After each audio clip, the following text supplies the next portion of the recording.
বাংলাদেশকে ভালোবাসি এবং আমরা সবাই বাংলাদেশপন্থী। আমরা পাকিস্তানেরও পক্ষে না, ভারতেরও পক্ষে না। নিউক্লিয়ার ওয়েপেন আছে তাদের, যেটা খুবই সেন্সিটিভ অস্ত্র। তারা যুদ্ধে জড়িয়ে গেছে, এটা একটা উদ্বেগের বিষয়, বিশেষ করে বাংলাদেশের জন্য উদ্বেগের বিষয়। আর আমরা মনে করি বাংলাদেশের জায়গা থেকে সেটা আন্তর্জাতিক যে আইন নীতি, সেটি কোনো দেশেরই লঙ্ঘন করা উচিত নয়। জাতিসংঘের নীতিমালা অনুযায়ী একটা স্বাধীন সার্বভৌমের ভূখণ্ডেতে কোনো একটি দেশ ঘোষণা দিয়ে যারা আক্রমণ করতে পারে না, এটা নিয়ম লঙ্ঘন, যেটা ইন্ডিয়া করেছে। উভয় পক্ষেরই এখানে ঘাটতি রয়েছে, কারণ একটি দেশ যুদ্ধ যখন শুরু হয়, দুটি পারমাণবিক শক্তিধর দেশ যখন যুদ্ধে যাবে, এটি আসলে উভয় দেশের নাগরিক এবং পার্শ্ববর্তী যে সকল রাষ্ট্রগুলো রয়েছে সবার জন্য এটি নিরাপত্তা ঝুঁকি এবং সবার প্রাণঘাতী একটি শঙ্কা রয়েছে। তো সেই জায়গা থেকে আমরা অবশ্যই এই যুদ্ধের নিষ্পত্তি চাই। যুদ্ধ তো কখনো শান্তি বয়ে আনতে পারে না।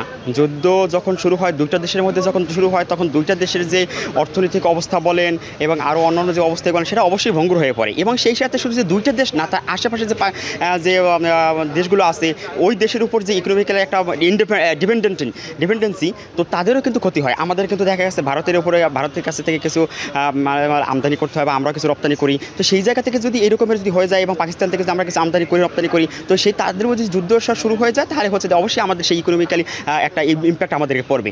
মোদী সরকারের হচ্ছে জনপ্রিয়তা অনেকটাই তলানিতে। তো এই যারা হচ্ছে স্বৈরশাসক, তারা হচ্ছে ভারতে, আপনারা অনেকেই জানেন, বিশেষ করে হচ্ছে ওয়াকফ আইন নিয়ে যে একটা উত্তেজনা ছিল, ওই দিক থেকে হচ্ছে জনগণের হচ্ছে দৃষ্টি অন্যদিকে সরানোর জন্য হচ্ছে পেহেলগ্রামে নাটকটা হচ্ছে ওনারা সাজানো। তো ওইটার প্রেক্ষিতে হচ্ছে তারা পাকিস্তানকে দায়ী করতেছে, ব্লেম করতেছে। বাট পাকিস্তান এটাকে বলছে আন্তর্জাতিকভাবে যাতে ওনারা তদন্ত করে, তার প্রেক্ষিতে যেতে তারা হচ্ছে এটার বিরুদ্ধে কী নেয়, মানে পদক্ষেপ নেয়। কিন্তু দুঃখজনক বিষয় হচ্ছে ভারত হচ্ছে আন্তর্জাতিক আইন লঙ্ঘন করে পাকিস্তানের অভ্যন্তরে হচ্ছে ওনারা বিমান হামলা করেছে।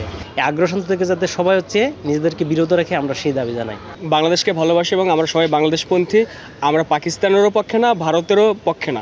মানুষ মারার যুদ্ধ, এটা কেউই আসলে কামনাও করে না বা এটা হচ্ছে কেউ সমর্থনও করে না। তো সেই জায়গা থেকে অবশ্যই যুদ্ধ বন্ধ করা উচিত।